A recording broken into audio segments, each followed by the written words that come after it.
என்னுடைய செயலும் சிந்தனையிலும் இந்த சமூகத்துக்கு பயனுள்ளதாக இருக்குன்னு நினைக்கிறவங்க மட்டும் இந்த மூவேந்தர் மீடியாவை சப்ஸ்கிரைப் பண்ணிவிட்டு பெல் ஐக்கான் ஆல் கொடுத்து வந்து ஃபாலோ பண்ணிக்கோங்க. மூவேந்தர் மீடியாவுக்கு உதவணும்னு நினைக்கிற உறவுகள் கீழே கொடுக்கப்பட்டுள்ள வாட்ஸ்அப் நம்பருக்கு தொடர்பு கொள்ளுங்கள். நன்றி.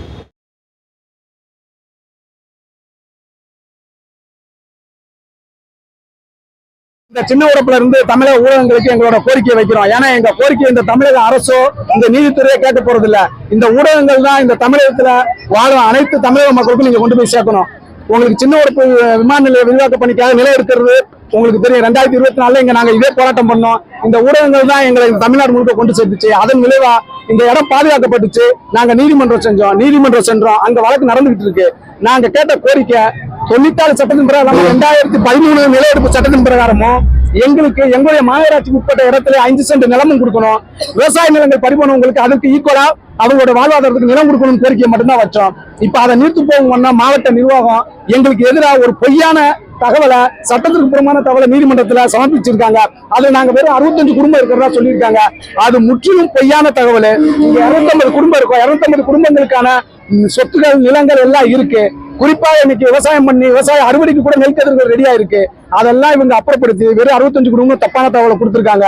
ஒரு வீட்டுல 4 குடும்பங்களுக்கு வந்து குடியிருந்திருக்காங்க. அதை ஒரு குடும்பமா காட்டியிருக்காங்க. எங்களுக்கு அனைவருக்கும் வீடு வேண்டும், பாதுகாப்பான இடத்துல வேணும். எங்களுக்கு பெருங்குடியில நிலம் ஒதுக்குனதா நேற்று தாசில்தார் எங்கள்கிட்ட பொய்யான தகவலை கொடுத்து கையெழுத்து வாங்கியிருக்காரு. அது சட்டத்துக்கு புறம்பா வாங்கின கையெழுத்து. அவர் சொன்னது நீதிமன்றம் எங்களுக்கு போய் இடத்த சொல்லி நீங்க எங்க அமைந்து கேட்டா உத்தேசம் தானே அப்படிங்கிறாங்க. அங்க எங்களுக்கு பாதுகாப்பு கிடையாது. இது வந்து தமிழகத்தில் ஜாதி வன்முறைகள், ஜாதி சண்டைகள் அதிகமா இருக்கிற பகுதி. அதிலும் குறிப்பாக தென் தமிழகத்தில் எங்கள் தேவேந்திரகுல சமூகத்துக்கும் நாங்கள் உயர்ந்த சமூகம் என்பவர்களுக்கும் நடக்கிற ஒரு 50 ஆண்டு கால வரலாற்று சண்டை உங்களுக்கு தெரியும். எங்களுக்கும் பாதுகாப்பு கிடையாது, எங்க பிள்ளைகளுக்கு பாதுகாப்பு கிடையாது. அவங்க கொடுத்த இடத்தை நாங்க புறக்கணிக்கிறோம். எங்களுக்கு மாற்று இடம் கொடுக்கணும். நீங்க எப்படி விமான நிலையத்தை விரிவாக்கத்தை நாட்டோட வளர்ச்சி சொல்றீங்க, அது மாதிரி எங்களோட வாழ்க்கை முக்கியம் இல்லையா? எங்களுக்கு மாற்று இடம் வேணும். அதுல 5 சென்ட் இடம் வேணும்னு கோரிக்கை வைக்கிறோம். 2013 சட்டத்தின் பிரகாரம் அவங்களுக்கு இழப்பீடு வழங்கணும். பாதிக்கப்பட்ட விவசாயிகளுக்கு விவசாய நிலம் வழங்கணும். இதை கொடுக்க தவறும் பட்சத்தில் தேர்தல் புறக்கணிப்பு என்று நாங்கள் முழக்கம். அந்த புறக்கணிப்பு என்பது தேர்தலை புறக்கணிப்பது கிடையாது. எங்க ஜனநாயக கடமையை செய்வோம்.